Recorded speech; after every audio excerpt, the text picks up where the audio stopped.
ये कहानी है जयपुर के एक लड़के करण की। एक ऐसा लड़का जिसकी जिंदगी आप समझिए एक बहुत ही भयानक मोड़ लेने वाली थी। ये उसके जुनून की कहानी है और उन काली शक्तियों की जिन्होंने उसे हमेशा हमेशा के लिए बदल कर रख दिया। कभी सोचा है कि एक तरफा प्यार, वन साइडेड लव, आखिर एक इंसान से क्या क्या करवा सकता है? यही सवाल, बिल्कुल यही सवाल इस पूरी कहानी के सेंटर में है और इसका जवाब यकीन मानिए आपको चौंका देगा। तो चलिए मिलते हैं इस कहानी के हीरो या कहें विलन करण से। वैसे तो करण काफी अमीर घर से था, लेकिन उसमें सेल्फ कॉन्फिडेंस मतलब आत्मविश्वास की बहुत बहुत ज्यादा कमी थी। वो बस एक हाई स्कूल का स्टूडेंट था जिसके दिल और दिमाग पर बस एक ही नाम सवार था, जूही, जो कि उसके स्कूल की सबसे पॉपुलर लड़की थी। अब करण की असलियत और उसके सपनों के बीच समझिए जमीन आसमान का फर्क था। एक तरफ तो वो खुद को एकदम एवरेज लुकिंग, आत्मविश्वास से बिल्कुल खाली समझता था, और दूसरी तरफ थी जूही, स्कूल की सबसे खूबसूरत लड़की जिसे वो अपनी पूरी कायनात मान बैठा था। पता है, करण की सबसे बड़ी प्रॉब्लम कोई और नहीं बल्कि उसकी अपनी सोच थी। उसके दिमाग में ये बात घर कर गई थी कि मैं शायद देखने में अच्छा नहीं हूं और बस इसीलिए जूही कभी मेरी नहीं हो सकती। और बस इसी एक ख्याल ने उसे अंदर से इतना कमजोर कर दिया था कि वो कभी अपने दिल की बात कह ही नहीं पाया। और फिर कहानी में आता है एक बड़ा ट्विस्ट। जगह थी स्कूल की फेयरवेल पार्टी। ये वो एक रात थी जो करण के लिए पहले तो एक उम्मीद की रोशनी बनकर आई, लेकिन बहुत ही जल्द उसे बेइज्जती के गहरे अंधेरे में डुबो गई। और ये सब कुछ हुआ सिर्फ 24 घंटों के अंदर। सोचिए, शाम को पार्टी में करण ने जूही को बहुत ज्यादा नशे में देखा। देर रात उसने हिम्मत करके जूही को घर छोड़ने का ऑफर दिया और अपने दिल की बात भी कह डाली।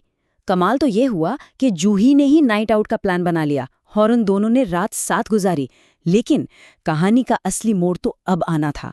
अगले ही दिन स्कूल में सबके सामने जूही ने उसे एक जोरदार थप्पड़ जड़ा और बुरी तरह जलील किया। जरा उस रात के बारे में सोचिए। गाड़ी में जूही ने जो कहा, उसने करण के दिल में जैसे हजारों दिए जला दिए। जूही ने उसका हाथ पकड़ के कहा था, अरे किसने कहा तुम अच्छे नहीं दिखते? तुम तो बहुत हैंडसम और डैशिंग हो। करण के लिए तो मानो उसका सबसे बड़ा सपना उसकी आंखों के सामने सच हो रहा था। पर अगले ही दिन सब कुछ 180 डिग्री घूम गया। पूरी क्लास के सामने जूही चीखी, नाइट आउट, वो भी तेरे साथ? अरे तुझ जैसे लड़के की तो मैं शक्ल देखना भी पसंद न करूं। ये सिर्फ बेइज्जती नहीं थी, ये एक पब्लिक ह्यूमिलिएशन था जिसने करण को अंदर तक तोड़ कर रख दिया। और इससे भी बुरा क्या था पता है? पूरी की पूरी क्लास उस पर ठाके लगा रही थी। ये वो बेइज्जती थी जिसने करण को खत्म कर दिया, और यहीं से उसके अंदर एक खतरनाक बदलाव की शुरुआत हुई। तो जब करण अपनी बेइज्जती और निराशा के अंधेरे में डूबा हुआ था, तभी उसके एक दोस्त ने एक बहुत ही भद्दा मजाक किया, और उसी मजाक ने करण के दिमाग में एक जहरीला बीज बो दिया। उसके दोस्त ने हंसते हुए ताना मारा, अरे भूल जा जूही को, तुझसे कोई लड़की नहीं पटने वाली। हाँ, एक है जो शायद तुझ पर फिदा हो जाए, करण पिशाचिनी। उसे शक्ल से कोई लेना देना नहीं है, उसे तो बस अपने मालिक से शारीरिक सुख चाहिए। और बस वो नाम कर्ण पिशाचिनी उसके दिमाग में घर कर गया, गूंजने लगा। देखते ही देखते इस एक नाम ने उसके सारे दर्द, सारी बेइज्जती की जगह ले ली और उसे दे दिया एक नया, एक बहुत ही खतरनाक मकसद। अच्छा, इससे पहले कि हम आगे बढ़े, एक शब्द को समझ लेते हैं, साधना। साधना मतलब एक तरह की स्पिरिचुअल प्रैक्टिस, एक अनुष्ठान जो किसी खास मकसद को हासिल करने के लिए किया जाता है। इसमें बहुत गहरा मेडिटेशन, मंत्र जाप और जबरदस्त डिसिप्लिन लगता है। तो अब करण का फोकस पूरी तरह बदल चुका था। करियर, पढ़ाई लिखाई सब पीछे छूट गया। अब उसका एक ही लक्ष्य था, उस काली शक्ति को हासिल करना। और इसके लिए उसने एक बहुत ही सॉलिड, सोचा समझा प्लान बनाया। उसका प्लान एकदम क्लियर था। स्टेप 1, 12वीं के एग्जाम में टॉप करना ताकि किसी को शक ना हो। स्टेप 2, पेरेंट्स को किसी तरह मनाकर कोचिंग के नाम पर दिल्ली शिफ्ट होना। स्टेप 3, दिल्ली पहुंचकर एक अलग फ्लैट लेना ताकि उसे पूरी प्राइवेसी मिले, पूरी तरह अकेलापन। और फिर फाइनल स्टेप 4, तंत्र मंत्र के किसी सच्चे गुरु की तलाश करना। अपनी रिसर्च के दौरान उसे एक बहुत ही जरूरी बात का एहसास हुआ। उसे ये समझ आया कि इस काम में कामयाबी तभी मिलेगी जब उसे कोई ऐसा गुरु मिले जो खुद इस खतरनाक रास्ते पर चल चुका हो। और फिर उसकी तलाश उसे ले गई पुष्कर घाट के अघोरियों के पास। ये वो जगह थी जिसके बारे में अफवाहें थीं कि यहाँ पिशाचिनी साधना के असली ज्ञानी मिलते हैं। तो अब कहानी उस मोड़ पर आ चुकी है जहां करण को आखिरकार उस शक्ति की हकीकत पता चलने वाली है, वो भयानक सच जिसकी वो इतनी शिद्दत से तलाश कर रहा था। अघोरी गुरु ने करण की आंखों में झांककर उसकी परीक्षा ली। उन्होंने कहा, मदद तो मिल जाएगी, पर तभी जब तेरा इरादा तेरी जान से भी ज्यादा पक्का हो।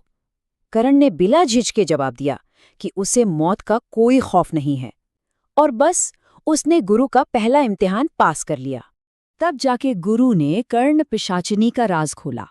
उन्होंने बताया कि ये एक ऐसी पिशाचिनी है जो अपने साधक यानी अपने मास्टर के कान में किसी भी इंसान का पास्ट और प्रेजेंट सब कुछ बता देती है, और इसीलिए इसका नाम है कर्ण पिशाचिनी। कर्ण मतलब कान। तो ये सौदा बहुत खतरनाक था। देखिए शक्तियां क्या मिलती हैं, किसी का भी भूत और वर्तमान जान लेने की ताकत, पिशाचिनी को किसी भी औरत के रूप में पाने की शक्ति। लेकिन इसकी कीमत बहुत भयानक थी। उसे हर रोज शारीरिक सुख देना पड़ता है। वो अपने साधक को दुनिया की हर दूसरी औरत से अलग कर देती है। और सबसे डरावनी बात, वो साधक की आत्मा को सालों साल के लिए अपना गुलाम बना लेती है। गुरु ने साफ साफ चेतावनी दी, इस शक्ति के साथ 3 भयानक श्राप जुड़े हैं जिनसे कोई नहीं बच सकता। पहला, उसे लगातार शारीरिक भोग चाहिए।